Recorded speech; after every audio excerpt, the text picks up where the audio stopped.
제목을 한번 보고 말씀을 나누도록 합니다. 자, 시작. 하나 질문 한번 할까요? 나는 하나님께 언약이 받았는가, 언약이 있는가 한번 확인해 보세요. 언약은 쉽게 말할까요? 말씀이에요. 하나님이 나에게 준 인생의 말씀도 되지만 한 주를 살 수 있도록 오늘의 말씀도 될 수가 있어요. 들을 줄 알아야 돼요. 들을 줄 알아야 됩니다.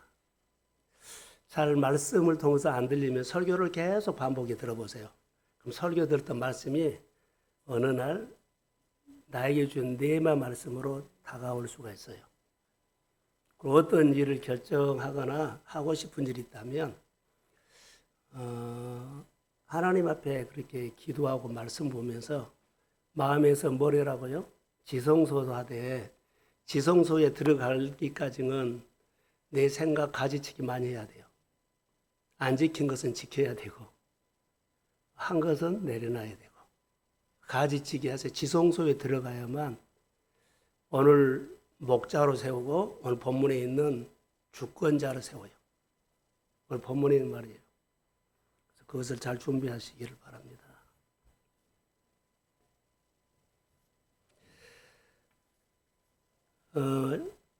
저는 끊임없이 말씀을 준비하면서 내게 주신 은혜가 있지요. 뭐가 있냐면 내가 설교자냐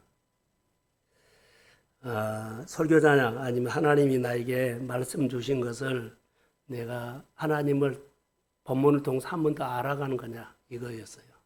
끊임없이 저는 이 싸움을 합니다.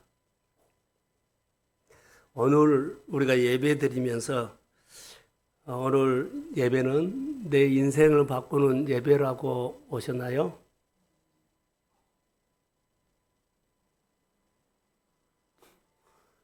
오늘 예배는 내 인생을 바꾸는 예배다. 예, 응답이 빨리 옵니다. 예배를 기대해라는 거예요. 다시 말하면 하나님의 임재가 있는 예배가 되는 것은요. 하나님을 더 알기를 원한 거예요. 하나님의 임재가 있으면 오늘 내 인생은 바꿔집니다. 예, 이런 마음으로 해요. 어제 청소하고 가는 남전도 회원들 뒷모습을 보고 나는 축복했고요. 또 교회에 이렇게 저렇게 왔다 가는 사람 보고 축복했고요. 목회자는 항상 그렇습니다. 요즘 제 마음에 늘 들어오는 것은 물론 다양하겠지만 특별히 설교를 준비하면서 들어온 것은 오늘 본문의 목자였어요. 목자. 하나님이 사무엘을 통해서 다윗의 기름 부음을 부을 때 그때도 그 마음이 있었거든요. 오늘 하나님의 마음을 놓치면 전혀 다른 일을 하게 돼요. 그래서 오늘 본문에 저에게 주는 것은 목자였고 언약이었어요. 이게 오늘 설교 흐름은 목자와 언약으로 흘러갈 거예요.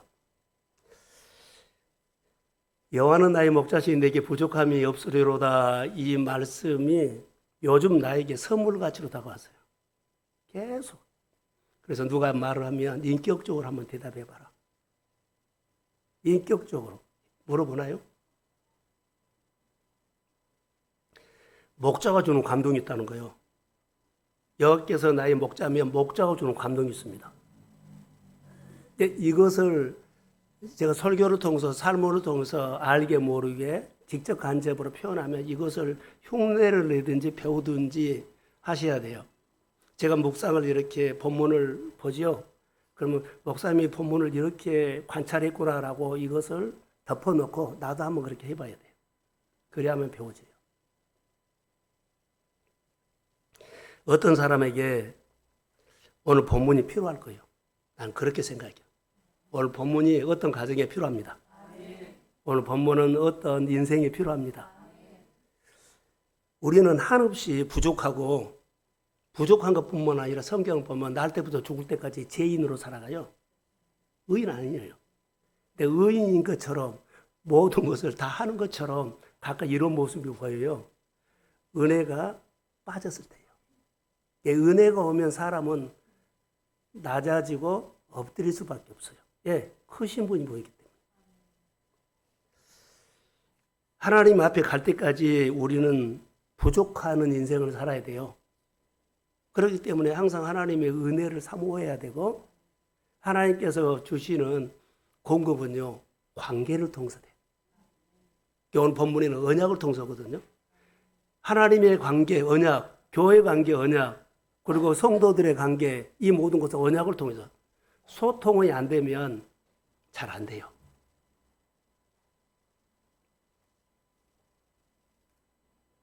오늘 다윗을 보면서 시편을 보다가 다윗 그 시편에서 쭉 150장까지 있잖아요. 거기 보면 다윗이 내 마음에 때리는 고백이 있었어요. 뭐라고 했냐면 나는 실족할 뻔했다. 내가 간사할 뻔했다. 내가 미끄러질 뻔했다. 이거 성경에 구구절절에 숨어 있어요. 이것을 알고 생활하나요? 나는 실족할 뻔했고, 나는 미끄러질 뻔했고, 나는 간사할 뻔했다. 이 고백을 통해서 다윗이 하나님이 자기 마음에 들어와서 부족함이 없다고 그가 선언을 하는데 입으로 온 것이 아니라 삶으로 해요. 오늘 제목은 언약으로 삶을 말하는 사람인데 사실 다윗 얘기란 거예요. 하늘이 닫히면 어떻게 할까요? 내 말이, 내 입이 하늘을 대항하는 말을 할 때가 있어. 내 행동이 땅에 두루 다니면서 어리석게 행동할 때가 있어요. 말씀을 가까이 하셔야 돼요. 빛이 없으면 어둡습니다. 내 영적인 말씀이 없으면 나는 세상에 어둡게 산다고 생각하세요. 그리고 하나님과 인격적인 관계가 끊임없이 우리 속에서 나와야 돼요. 이제 예수 믿는 사람은 하나님이 나에게 어떤 하나님인가를 아셔야 돼요. 다윗은 오늘 소개할 때 다윗은 하나님 어떤 하나님인가를 알았어요. 근데 하루아침에 알았느냐 아니에요. 오늘 3번 기름 부음을 봤는데 기름 부을 때마다 단계적으로 첫 번째, 두 번째, 세 번째. 근데 첫 번째는 이렇게 면 단위를 했다면 두 번째는 어디 군 단위, 세 번째는 온 나라. 기름 부음이 3번 했는데 이렇게 됐어요. 근데 우리도 은혜를 받으면 단계적으로 받는다는 것만 기억하십시오. 그래서 늘 성장을 원하지 생명을 원한다는 거예요. 생명. 예수 믿는 사람은 약하지만 약하지 않습니다. 다윗을 보니까 그랬어요. 제가 막 쫓겨다닐 때도 곧 잡힐 것 같는데 한 번도 잡힌 적이 없어요. 약한 것 조금 무너진 거 보는데 무너진 적도 없고 하나님이 세우니까 세워졌고 하나님이 지키니까 지켜졌고 근데 우리는 하나님이 괜찮다 그래도 내가 걱정을 해. 내가 염려를 해. 깨닫지 못해서 그래요. 예수 믿는 사람들은 말씀을 통해서 날마다 공급받음을 믿습니다. 언약, 오늘 그 얘기를 하려거든요. 근데 만약에 내 자신이 하나님을 만나지 못하면 하나님을 만나지 못하면 자기를 몰라요. 나를 유일하게 알 수 있는 것은요, 하나님을 만나야만 내가 알아요. 왜냐하면 말씀이 조명돼야만 거울로 비추자면 내가 어떤 사람인지 말씀이 거울이 없으면 나를 잘 못 봐요. 하나님을 만나야만 내가 어떤 사람인지 알아요. 하나님을 만나지 못하고 내가 거울을 보지 못하면 가면 쓸 수도 있고요. 만나지 않았는데 흉내 낼 수도 있어요. 말을 하는데 입신가 할 수 있어요. 자, 이런 얘기를 좀 할게요. 우리 신앙생활은 대개 보면 인생은 직진이라고 그래요. 이렇게 하면 살겠다고 되겠다고 딱 우리가 직코스로 말하면 목표가 그냥 직코스예요. 다윗의 이야기를 보거나 우리 이야기를 보면 우리 생활은 굴곡이 있어요, 없어요? 돌아가. 현실, 내 이론이라든가 내 머리로는 직코스예요. 이렇게 하면 되겠다고 답이 있어요. 목표가 딱 알아요. 눈에 보이는 현실이고 잣대로 찝으면 나와요. 근데 실제로 살아보면 굴곡이 많습니다. 다윗의 인생을 오늘 이야기할 때 우리는 이렇게 교회 다니고 이렇게 하면 되지요. 맞아요. 그런데 말씀으로 교회에서 살아보고 말씀으로 세상에 살아보세요. 집곳으로 간가? 형통없어요. 오르락내리락 하면서 내가 인생을 배우는 건데 우리는 내가 생각한 대로 될 줄로 아는 사람들이 의외로 있어요. 목표는 집곳인데요. 삶에 살아보면 굴곡이에요. 여러분 자신에게 물어요. 내가 생각한 대로 됐어요? 아니죠. 굴곡이 있었어요. 그러니까 인생은 살아봐야만 굴곡이 있다는 것을 알아요. 그래서 언약이 이대로 살면 복 있다고 하죠. 얘 지키면. 근데 다윗이 살아보니까는 삶으로 말하면 뭐라고 해요? 굴곡이 있더라. 내가 생각한 대로 치료가 돼요? 절대 안 돼요. 말씀으로 살아야 돼요. 이것을 제가 표현할게요. 다니엘 6장에 보면 현실 감각이 뛰어난 얘기를 해요. 민감했다. 영적으로 민감하고 현실 감각이 뛰어나야만 뭐한 줄 아세요? 현실 극복이 돼요. 현실 감각이 뛰어나야만 현실 극복이 돼요. 다니엘이 현실 감각이 있었죠. 민감했죠. 하나님 앞에 찾았고 기도했고 전에 하던 대로 주님과 함께 있고 그 하나님을 통해서 현실 극복이 됐습니다. 이게 우리 생활이에요. 자, 눈을 뜨시고 대화하면서 한번 얘기합시다. 정말로 우리 마음에 중요해요. 사람들이 예수를 믿어도 언약으로 살지 않고 앉아서 이론으로 아까 산다 그랬죠. 직컷으로. 직진문을 해요. 목표는 분명해요. 그 사람이 말 들어보면 틀린 거 없어요. 다 정답이에요. 살아보면 꼬불꼬불해. 그 자리에 앉아서 목표만 쳐다보고 있는 사람들이 있어요. 이게 늘 교회에서 움직이십시다. 전도도 합시다. 순종도 합시다. 봉사도 합시다. 어떻게 희생하면서 합시다. 언약을 붙들고 살아본 사람은 다니엘 뜻을 정했지요.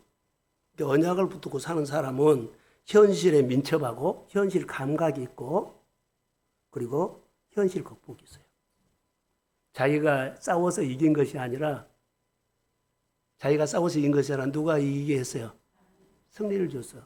자, 용서하고 드렸어요. 우리 암으로 토병한 사람 있죠? 자, 내가 암을 싸워서 이겼어요? 아니요. 하나님이 떼줬습니다. 그래서 하나님을 배운 거예요. 내가 가난 벗어났죠? 내가 열심히 살아서 벗어나요? 아니요. 하나님이 가난이라는 어둠을 몰아내니까 땅이, 환경이, 일터가 제 기능을 했습니다. 이거에 대해서 하나님의 눈이 떠져야 돼. 정말로요. 현실 감각이 있어야 돼. 그 현실 감각을 이기는 능력이 있어야 돼. 직고수로 안 돼요. 직장생활 직고수요. 어떤 일이 일어날지 몰라. 주변 사람들이 나를 괴롭힐 수도 있고 주변의 거래처가 나를 힘들게 할 수도 있고 어떤 일이 일어날 줄 몰라요. 굴곡이 있다고요. 다윗의 인생이 색동옷 입고 그가 그대로 잘 될 줄 알았죠. 팔려가고 노예로 가고 감옥에 들어가고 고비고비가 많았어요. 그가 색동을 입고 아버지 사랑받을 때는요. 길 열렸다고 했을 거예요. 근데 가까이 있는 형제들부터 흔들어버려요.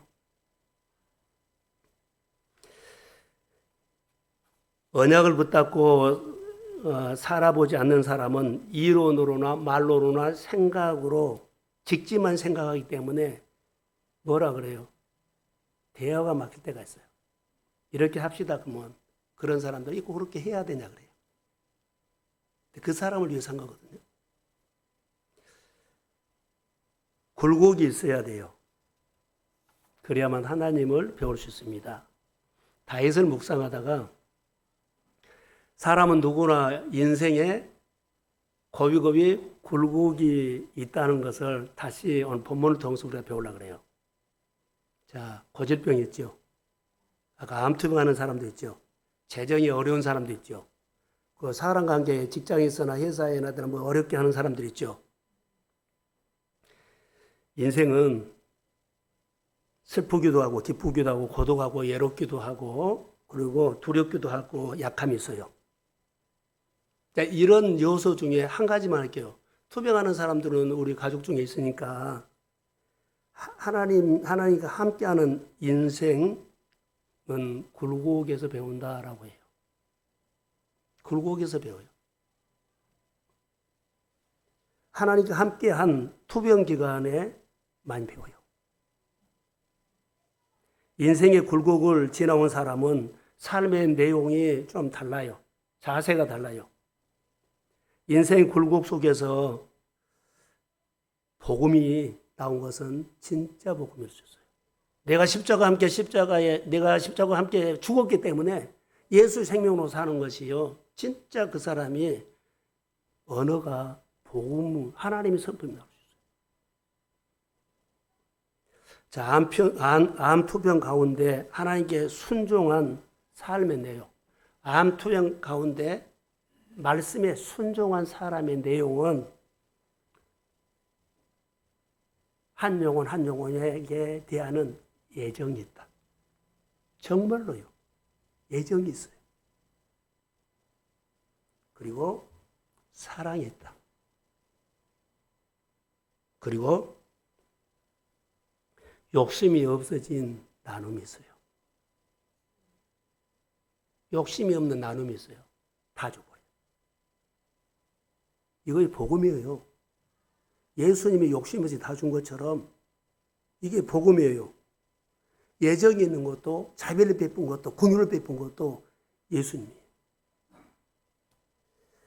긍휼이 있다. 다시 말하면 그 사람의 모든 삶에는 그리스도의 성품을 표현할 줄 알아요. 우리가 어려운 일인지 좋은 일도 하면은 내 생각은 이런 데 하는 사람들 가끔 있어. 난 받아들여요. 그러나 나는 모르지만 하나님은 다 알고 우리에게 손을 내밀죠. 너는 네 단계에서 성장해야 되고 눈을 열어야 되고 훈련이 필요하고 연단이 필요하고 자기가 아직도 강하다는 거. 우리가 훈련을 많이 하고 고생 많이 한 사람들은 마음에 조심해야 할 것이 있어요. 하나님을 배운 사람들은 이런 복음이 나오는데 하나님을 안 배우면 용서하세요. 정서가 말아버려요. 감정을 몰라. 감정이 없어. 그러니까 감정이 죽어버려요. 나는 오직 1등만 생각하지 내가 하는 일들만 생각하지 감정이 없습니다. 가족이나 형제는 감정이 없습니다. 내가 정하면 되지 이래버려요. 감정이 없어요. 그러니까 그 감정을 살리는 것은 어때요? 굴곡이 있어야만 돼요. 많은 사람들 의외로요. 잘 하는데 감정이 없는 사람들이 있어. 잘 못 살았다는 걸 아세요? 잘 못 살고 감정이 없으면요. 행복하지 않아요. 나만 알아. 내가 기준이 될 수 있어요. 내 말이 옳아. 그러니까는 인생은 소통인데 소통을 안 하고 어느 정도까지는 해. 내가 너에게 모두에게 이렇게 잘 해줬잖아. 이런 말은 할 수가 있죠. 근데 뭐가 없어요? 애정이 없어. 속 터질 때 있죠. 하나님은 우리 한 사람 한 사람을 보세요. 감정이 없는 사람이 어떤 사람인 줄 아세요? 로봇이요. 하나님 우리 한 사람 한 사람을 로봇으로 만들지 않아요. 인생의 굴곡에 있는 인생 광야를 살아가도록 해요. 연약함도 있고 부족함도 있지만은 그것을 통해서 하나님 안에서 내가 살아나.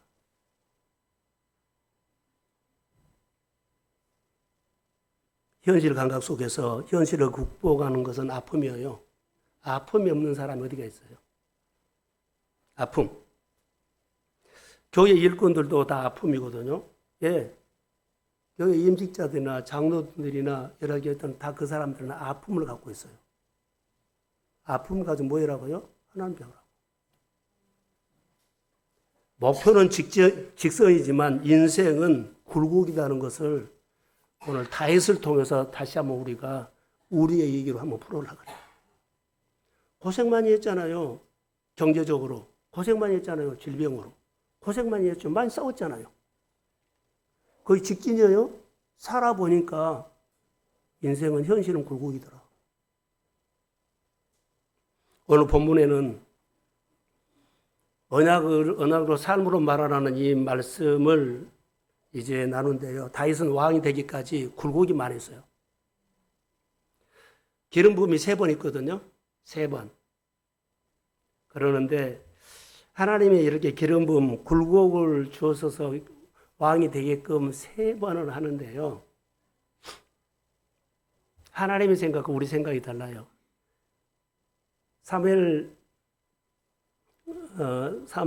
사무엘상인가 보면은 16장에 이새의 가정에 사무엘을 보내서 기름 부은 사람이 있다고 해서 하나님이 보내서 사무엘 가요.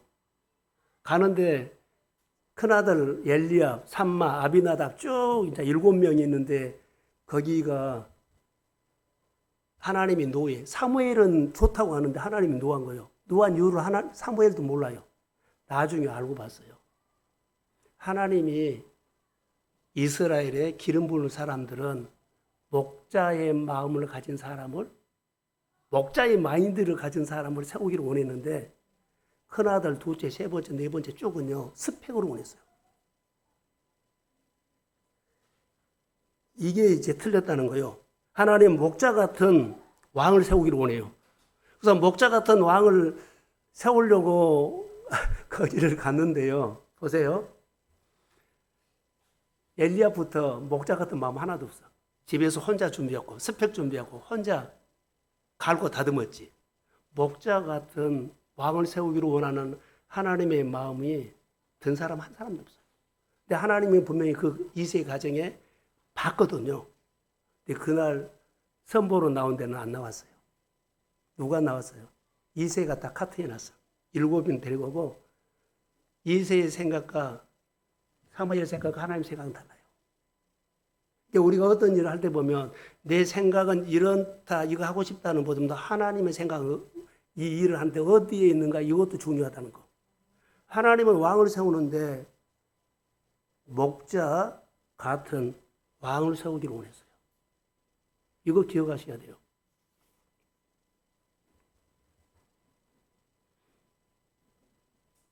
사무엘은 하나님의 뭘 원하신가를 잘 몰랐죠. 이런 부분들. 여러분, 다시요. 하나님은 뭘 보시느냐면, 목자 같은 지도자를 원하셨어요. 그래서 나중에 누구를 세워요? 다윗을 세우지요. 인생에 굴곡이 있는 목자 같은 지도자란 거예요. 인생에 굴곡이 있죠. 양을 지킬 때 돌발 사건이 일어났죠. 사자가 곰이 와서 몇 마리 되지 않는 양을 물어가서 했을 때 목숨을 걸고 내 아버지의 양인데 내 양처럼 지켰잖아요. 자기를 희생하고 온 거예요. 목자 같은 마인드가 이런 마음이에요.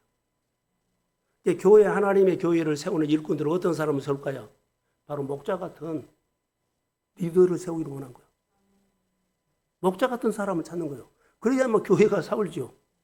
하나님이 원하는 것은요, 교회마다 목자 같은 임직자를 원해요. 그 가정도 목자 같은 그 가정을 원해요. 이거 하나님이 우리에게 주시는 말씀이에요. 우리 인생은 굴곡이 많았거든요. 다윗은 목동이었는데 하나님의 능력이 있죠. 우리가 성경에 보면 이렇게 적용해도 되는가 모르겠어요. 성경에 보면 가시, 하나님 나 가시 띄워주세요. 일을 가시만 띄워주면 일 잘할 것 같아요. 그러죠. 세상에서는 스펙이 있고 건강한 사람을 쓰시는데 하나님은 약점 있고 가시가 있는 사람을 쓰신다는 거. 굴곡이 있는 사람에게 훨씬 많아요. 예. 목자 같은 리더를 찾아요. 모든 교회들은 어떨까요? 1등한 사람 찾을 수가 있어요.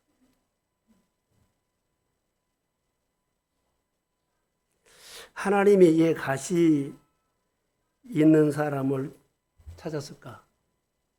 전능자는요, 성경에 나오거든요. 우리 집에서 나눈 거고 여러분도 나눌 거예요. 하나님께서 하나님 나 이거 가시 좀 떼어주세요. 그러지요. 가시 힘드니까 떼어주세요 했지요. 가시를 주시는 이유는 그 사람 깨닫게 하기 위한 거예요. 저를 보세요. 가시로 통해서 내가 아팠는데 깨달았어. 하나님, 네 아픔을 내가 깨달았어요. 제가 어떻게 해야 돼요? 하나님, 내가 깨달았으니까 이제 가시 안 줘도 돼요. 아멘 안 하시네요. 이게 아멘 하셔야 돼요.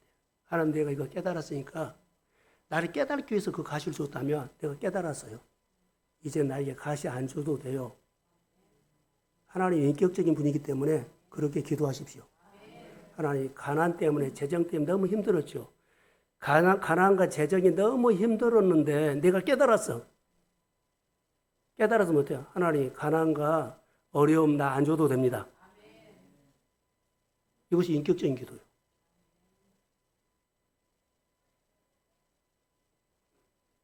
내가 깨달았으면 하나님 안 줘도 돼요. 하나님 알아들어요. 내가 깨달았다는데. 그러면 하나님께서 내 필요를 채워주세요. 이것은 아멘 하시네요. 깨달았으니까 하나님 이제 이 어려움 안 줘도 돼요. 내가 알았습니다. 이 모든 문제는 안 주고 그 나머지 것으로 이제는 하나님 내가 주의 길을 걸어가고 신앙생활 할 수 있도록 필요한 것을 채워주세요. 이게 가시를 통해서 일하시는 것은요, 능력은 하나님께 넘쳐요. 자, 성경 한 구절 봅시다. 고린도후서 4장 7절. 자, 시작.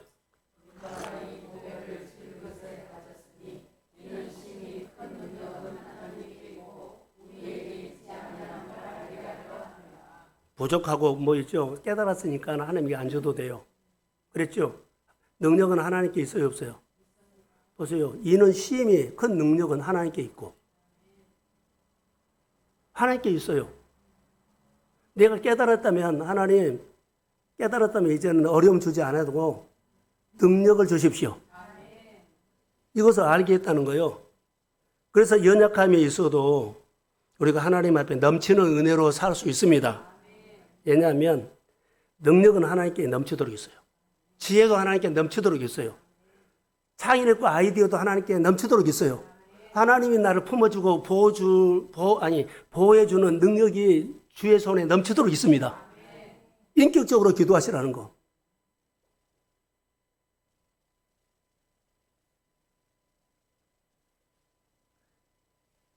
전능하신 하나님과 함께하는 것이 중요해요. 2절 하반절에 보면 목자로 배우게 하는 목적은 본문을 통해서 다윗을 통해서 우리에게 주는 것은 목자를 주고요. 목자의 상을 우리에게 배우게 한 거예요. 하나님이 원하시는 주권자의 모습은 목자의 모습이 되어야 한다, 이 말을 하고 있어요. 본문에. 예, 백성들이 양 같아야 할까요? 백성들은 양이기 때문에 그래요. 양의 속성은 무기력하다, 고집이 세다, 어리석다, 잘 넘어진다, 미끄러진다. 그리고 목자가 건져줘야 돼요. 시력이 나쁘다 그랬죠? 자, 양들이 여기 보면 양은 보고 따르는 것이 아니에요. 양은 목자를 보고 따르는 것이 아닙니다. 시력이 안 좋아요. 이게 음매하지요. 그러면 목자 하는 소리를 몸으로 듣고 따라가는 거예요. 이게 무리를 지어서 가면 물이 소리가 됐죠. 막 그렇게 가요. 자기 표현을 하고 따라간다는 거예요. 보고 안 따라가요. 만약 이스라엘의 지도자를 권력자의 모습을 하나님 세웠다면 살아남는 양 없어요. 다 죽었지. 어리석고 무기력하고 그리고 둔한 양떼 같은 백성을 이끌기 위해서 목자 같은 지도자가 필요했다는 거예요. 그래서 성경에 보면 다윗이 최적임자다는 거. 성경에 그렇게 나와요. 모든 굴곡을 통해서 만들어진 겁니다. 직진이 아니라 삶을 통해서 목자는 자기 몸에 양들의 소리와 양들의 울음소리와 양들의 사는 몸에 배어 있어요. 양들이 뒤척거리고 양들이 우는 소리를 듣고 몸으로 알아요. 목자는. 말을 해서 한 것이 아니고 봐서 한 것이 아니에요. 교회를 돌보는 사람들, 또 교회 세우는 임직자들은 이렇게 굴곡을 통해서 하나님을 배우시고 하나님 앞에 하나님이 원하시는 것은요, 목자 같은 지도자를 교회 세우기를 원합니다. 직장도 이런 사람 만나면 좋죠. 이런 사람이 없고 어떤 사람, 권력자 같은 사람이 있기 때문에요, 밑에 있는 사람 괴롭혀요. 기도를 하세요. 내 위에 상사가 권력자 같은 사람이 있고 일만 있으면 나에게 여러 가지 뭐라 그럴까요? 자기는 빠져나오고 밑에 있는 직원들에게 피해를 준다면 기도하세요. 하나님은 들으십니다. 그 사람을 바꾸든지 그 사람은 다른 부서로 가든지. 할렐루야. 하나님 들으셔요. 그래서 인격적인 하나님이라고 합니다. 예수님도 자기를 소개할 때 이렇게 했어요. 나는 목자다. 이렇게 소개했어요. 나는 선한 목자다. 나는 선한 목자다. 선한 목자는 양들을 위해 목숨을 버리노라. 대비를 한다면 싹군 목자도 있다는 거 기억하세요? 싹군 목자는 목자가 아니죠. 양도 자기 양도 아니고 자기 양 아니에요. 이리가 오면 양을 버리고 도망칩니다. 자기 유익이 아니면 양의 유익이 아니라 자기 유익을 위해서 삽니다. 그러니까 만약에 직장의 상사들이나 거래처에 힘 있는 큰 회사들이 이런 모양을 가지면 밑에 있는 사람 죽죠. 하나님, 거래처, 내가 최고의 큰 기업을 한다 할지라도 내가 양떼를 돌보는 목자 같은 기업가가 되기를 원합니다. 이렇게 기도하세요. 다윗은 선한 목자, 이 성품이 풍긴 거예요. 선한 목자. 다윗이 유다 왕이 되니까 성경에 여러 가지가 나오거든요. 여러 가지가 나오는데 다윗이 유다 왕 목자가 되니까 목자의 마인드로 다윗을 볼게요. 다윗은 목자의 마인드로 다 품어줬다. 세워줬다. 그리고 들어줬다. 그 일뿐만 아니라 다른 것들도 헤아려줬다. 목자요. 우리는 내가 할 일만 하고 가면 안 돼요. 이렇게 목자의 마인드로 살았더니 나중에 이스라엘 12지파가 한 사람도 빠지지 않고 어때요? 다윗을 왕으로 세우라고 기름 부음을 해줘요. 그게 통일왕국이에요. 헤브론에서 다윗은 7년 동안 훈련을 받은 내용들은 하나같이 성품 만든 거였어요.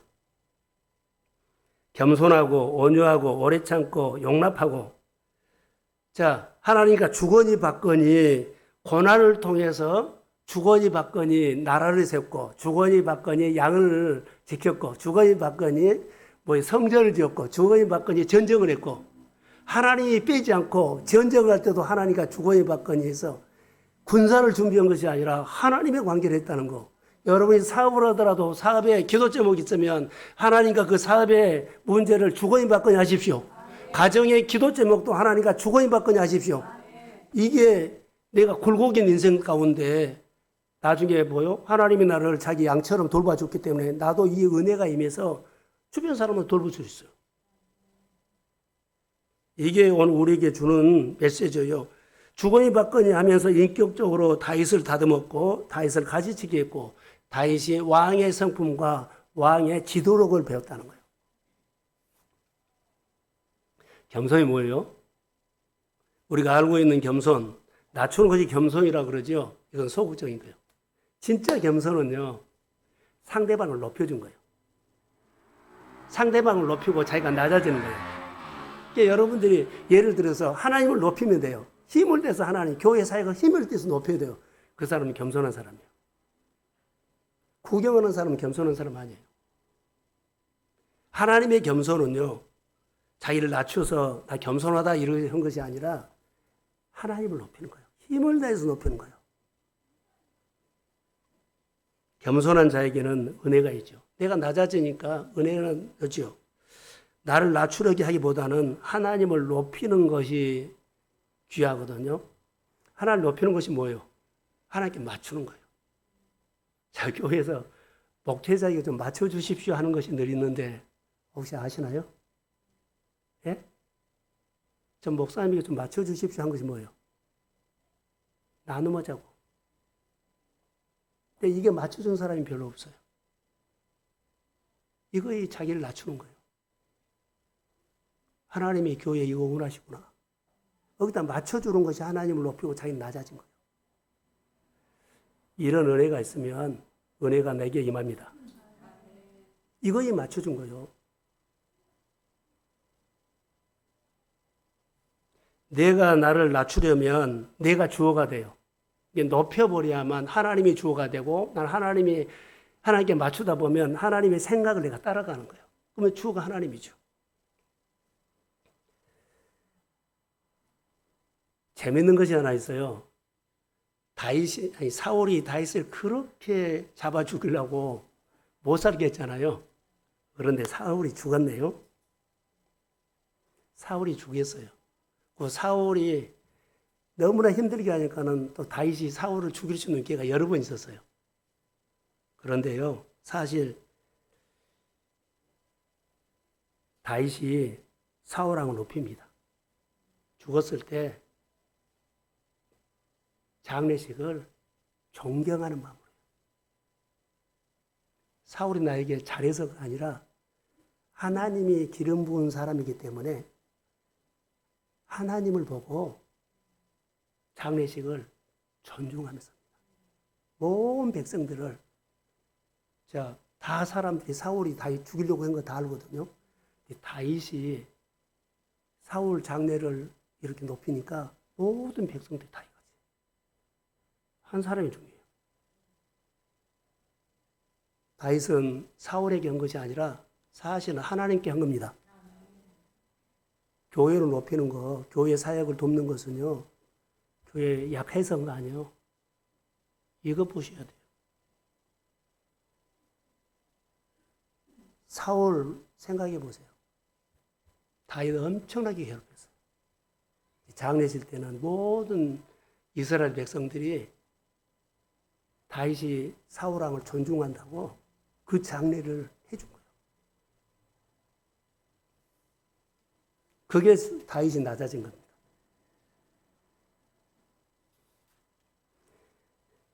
다윗은 어디를 가든지 간에 겸손하면 어떤 현상이 일어난 줄 아세요? 책임성을 가져요. 책임을 진다는 거. 자, 우리가 아는 것처럼 아둘람 굴에 다윗이 사울이가 쫓겨다니는데 굴로 숨었잖아요. 혼자 숨기도 힘들어요. 400명이 몰려왔어요. 400명이 몰려오는데 자기에게 도움 준 사람 한 사람도 없어요. 거리인지 상함받는지 상처받는 사람이 있기 때문에 오히려 다윗에게는 하나도 도움이 안 돼요. 그런데 책임을 져요. 하나님이 보냈다고 생각하고 나 혼자도 들통나면 힘들잖아요. 400명이면 드러나잖아요. 나를 지키신 하나님이 400명도 지킵니다. 나를 먹이시는 하나님이 400명도 먹입니다. 책임감. 하나님의 사람들이 세워질 때는요, 교회 여러 가지 사역을 해보세요. 책임. 교회 여러 가지 사역을 할 때, 목사님이 이달에 뭐 할 거 있어요? 하실 거 있으면 하십시오. 우리가 후원할게.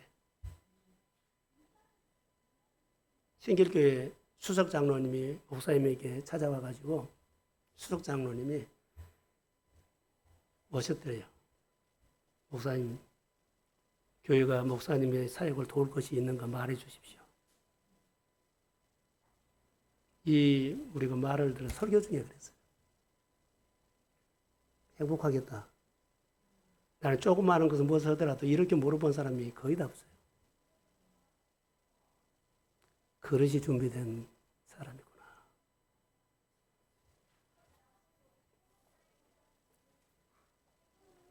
겸손해야 된다는 것을 기억하시고, 두 번째로 용납입니다. 여러분 용납 아세요? 제가 중부하면서 가끔 해요. 중부. 용납은 남의 아픔, 남의 문제가 저를 보세요. 내가 임신한 거예요. 임신하죠. 내 안에서 그것이 살아있어.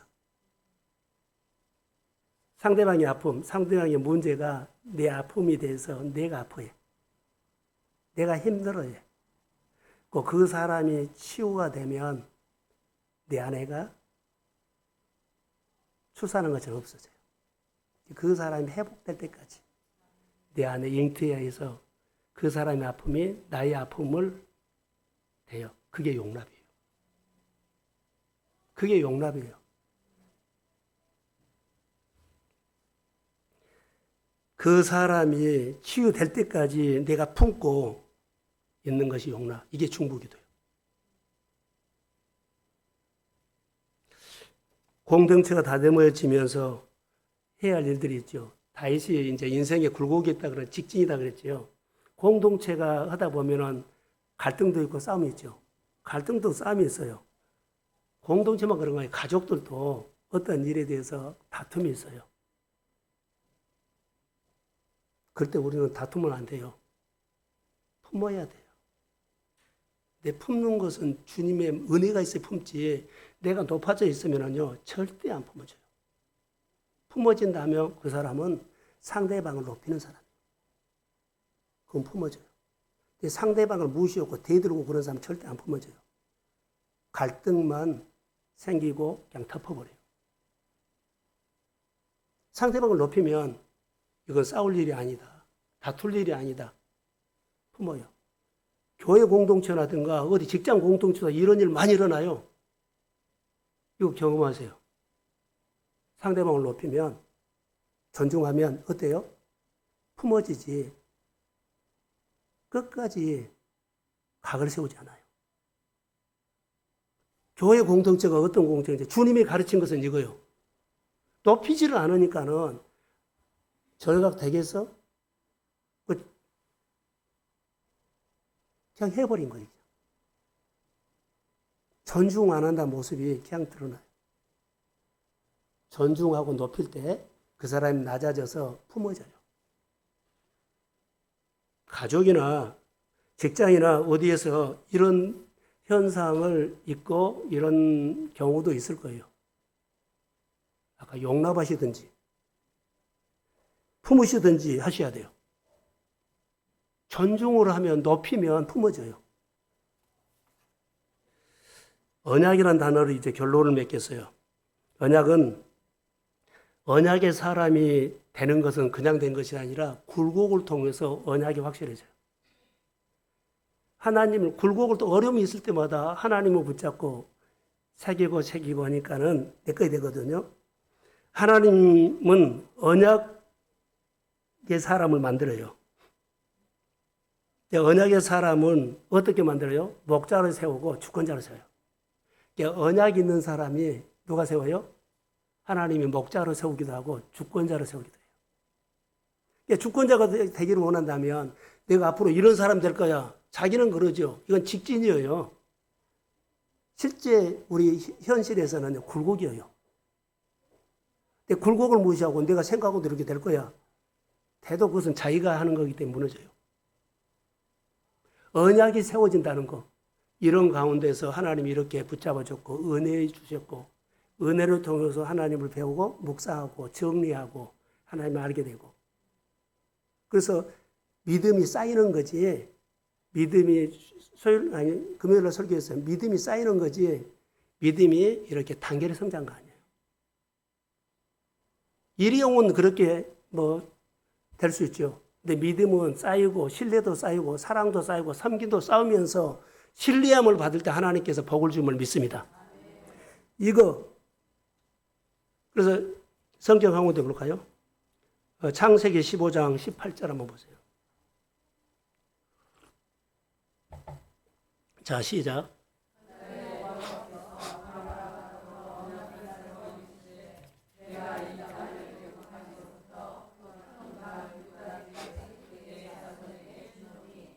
하나님은 언약의 사람을 목자로 세우고 주권자로 세우는데 언약의 사람에게 기름 부음을 준다는 거. 쓰시려고 줘요. 근데 언약은 아브라함과 하나님과 언약인데요. 아브라함이 하나님과 믿으니 그의 의로 여겼다. 근데 언약을 세울 때 그때 당시에 이렇게 세운답니다. 창세기 15장에 18절 안으로 쭉 13절부터 읽어보면 거기 나와요. 짐승을 가져와 가지고 짐승을 반으로 딱 쪼개요. 자, 여러분 짐승을 가지고 딱 반으로 쪼개지 않고 이렇게 딱 놔두죠. 그래 놓고는 사람을 가운데로 지나가게. 왜 지나가게 하냐면 언약을 깨면 이렇게 죽인다라는 단어예요. 이게 구약 성경 언약은 이렇게 써요. 짐승을 반으로 딱 쪼개가지고 그 사이로 지나가게 하고 너희들이 언약을 어기면 이렇게 죽인다. 이게 언약이에요. 이게 언약을 지킨 거예요. 우리가 하나님 앞에 계명을 지킬 때 이거 기억하셔야 돼요. 계명과 율례 이거 그냥 한 거 아니에요. 언약 지키고 언약이 언약. 그래서 우리 한 사람 한 사람은 하나님의 언약을 붙들고 살아야 돼요. 열심히 사는 것이 복이 아니라 언약을 붙들고 살 때 하나님의 손이 임합니다. 그게 우리 가운데 중요해요. 자, 구약 성경에 보면 북이스라엘은 여로보암의 길을 갔고 남쪽 유다는 다윗의 길을 갔고 오늘 다윗 이야기거든요. 다윗이 어려움 많이 있었어요. 그런데 남쪽 유다가 왕들이 여러 왕이 하면서 잘못한 왕도 있었어요. 실수도 하고 넘어진 왕도 있었어요. 그런데 실수하고 넘어지고 잘못된 것을 따지지 않고 다윗의 언약을 통해서 복을 받아요. 사람은 살다 보면 넘어지고 실수도 있잖아요. 너 실수했다 이거 안 봐요. 하나님은 다윗의 언약을 통해서 이스라엘 남쪽 유다 왕들이 잘못을 하더라도 다 없어지고 언약 때문에 그를 건집니다. 언약 때문에 그를 부유하게 합니다. 언약 때문에 그를 축복합니다. 이게 부모님의 언약이 중요하고 교회 언약이 중요해요. 우리는 약하고 넘어질 수 있어요. 그러니까 내가 항상 넘어졌을 때는 교회 언약, 교회 속으로 들어와서 기도하셔야 돼요. 말씀 붙잡고 기도하셔야 돼요. 하나님 앞에 예배 드려야 돼요. 여기저기 가서 아니에요. 하나님 앞에 와야 된다고. 유다 백성들이 잘못한 거 많이 있어요. 왕들 보세요.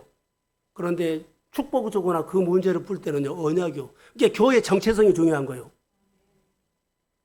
믿음의 사람, 정체성을 가지고 주님은 말한 줄로 믿습니다. 그게 오늘 우리에게 말씀하는 거예요. 그래서 성도들이 약속을 붙잡고 살아야 돼요. 강단에 설교 잘하는 사람들 얼마나 많습니까? 설교 잘하고 못하고 듣기 좋고 듣기 싫은 거 이 차이예요. 근데 하나님은 그 설교가 그 교회에서 그 공동에서 잘했다 잘못했다 이거 안 봐요. 강단에서 성도들이 언약을 붙들고 살도록 가르치느냐 언약을 전하느냐 이것을 보지. 성도들도 언약을 붙잡고 사는 것이 복입니다. 설교 재밌다, 훌륭한 설교다, 유명한 설교다. 우리가 사는 것은 언약입니다. 유다 백성들이 잘못하고 넘어졌어도 다윗의 길을 가는 언약을 붙잡고 그 백성들을 용서하고 품고 돌아보고 회복하심을 믿습니다. 정체성이에요. 정체성이 분명한 사람에게 뭐래요? 목자로 세웠고 정체성이 분명한 사람에게 주권자를 세웠어요. 사랑하는 성도 여러분, 교회는 언약을 붙잡으면 성전 문지방사 서면 나오는 물은 어때요? 소성케 하는 힘이 있어요. 오늘 선포된 말씀이 여러분의 삶에서 이루어질지어다. 이거 붙잡고 간 거예요. 오늘 설교 끝이에요. 이제 이렇게 우리가 예배를 드려야 돼요. 오늘 하나님은 나에게 여러 가지 은혜를 줬지만 그 중에 이 말씀이 나에게 여러분 음성을 듣기를 원한다면 설교를 여러 번 들으시고 그 설교 듣는 가운데 한 말씀이 내 마음에 와 닿는 주일날 이 말씀은 내 가정을 향한 말씀이었구나. 내 말을 받으십시오. 그래서 주의 나라가 회복되기를 소원합니다. 그래서 말씀이 붙잡은 사람 보세요. 다윗은 블레셋 아기스에게 도망갔거든요. 사울에게 쫓겨서 도망갔어요. 다윗이 꼼짝없이 죽을 뻔했어요. 그런데 달라진 게 하나 있어요. 다윗이 블레셋에 갔는데 블레셋 사람들과 동화가 안 됐다는 거. 그러니까는 그 블레셋 쫄병들이 다윗을 골리앗 죽인 놈이라고 쫓아내버려. 동화가 안 돼요. 언약을 붙잡은 사람은 예수 그리스도로 인격적으로 피 묻은 복음을 경험한 사람은요, 내가 넘어지고 실수하고 해도 기준이 하나님입니다. 동화되지 않아요. 자, 다니엘이 포로로 잡혀가죠. 나라가 잘못해갖고 포로로 잡혀갔거든요. 포로로 잡혀가는데 그가 거기 가서 뜻을 정하죠. 절대 동화 안 돼요. 동화 안 돼요. 기준이 있다는 거예요.